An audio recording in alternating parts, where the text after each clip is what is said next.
Hello and welcome to Meditations for Mortals. I'm Lindsay Milner.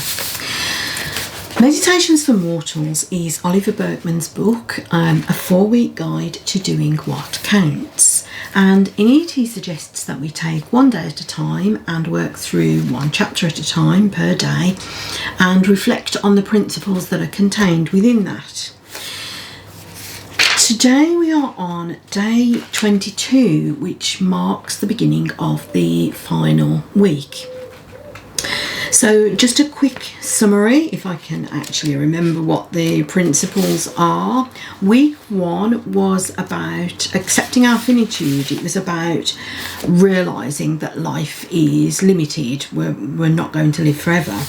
Week 2 was about taking action, taking imperfect action. And week 3 was about letting go of control.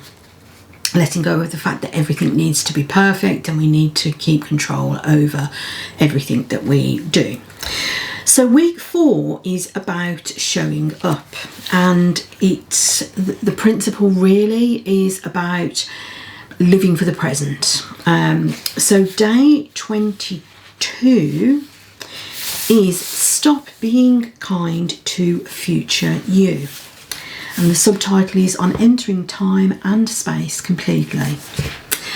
And I'm going to read the very beginning of this chapter because I don't think I can summarise it in a better way than he's written it. I mean, that's probably true of the entire book if we're honest, but this particular one, I just think it's going to be more effective if I just read the beginning of this book, of this chapter.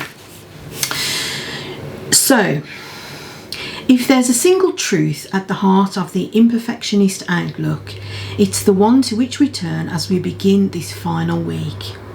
That this, here and now, is real life. This is it. This portion of your limited time, the part before you've managed to get on top of everything, or dealt with your procrastination problem, or graduated, or found a partner, or retired, before the survival of democracy or the climate have been secured. This part matters just as much as any other, and arguably even more than any other, since the past is gone and the future hasn't occurred yet. So right now is the only time that really exists.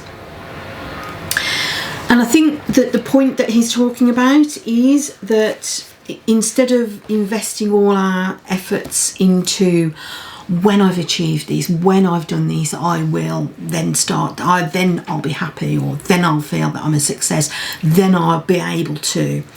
And I think that's a really valid point. I think that is something that it's really important to embrace.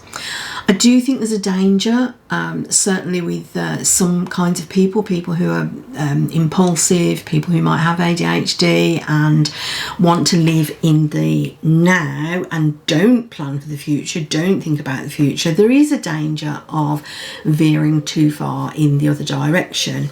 I can remember a few years ago reading in I can't remember the author's name, but there's a book called You Are Not So Smart, and there's a chapter in there where he talks about now me and future me, and I made a joke about, future me is the one who's going to be slim and go and exercise regularly and eat healthy, and he's going to be organised and he's going to have a successful business. Future me is the one who's going to do that, because now me is making marmalade on toast for lunch again. And I certainly did behave like that for quite a lot of my earlier years, and even now I can be tempted to do that. But there is a bit more of a balance now with planning for the future, working towards goals. And I think it's a valid point that he's making, but I do think there's a balance, a fine line to be achieved between living for now, living in the moment, and planning for the future. And to be fair, Burkeman does say that in the chapter. He talks about two kinds of people who are not living for the present. He talks about people who are frightened of commitment, so they won't commit to anything and don't make any plans for the future because they don't want to commit to them. And then the opposite is the people who are too responsible, and they completely put aside anything that they want to enjoy now because they have to plan for the future.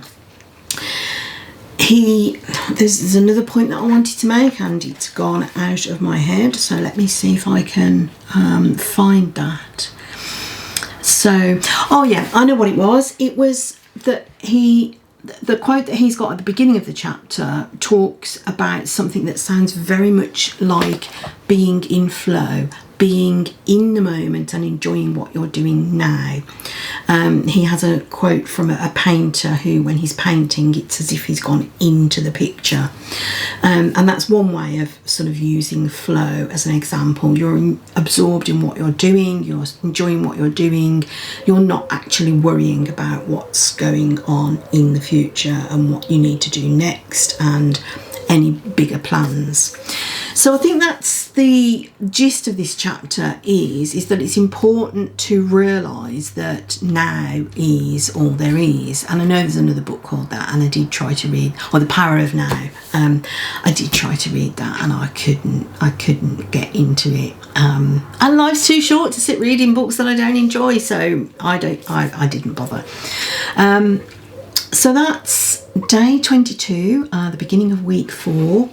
Week 4 is about showing up. It's about being present in the moment.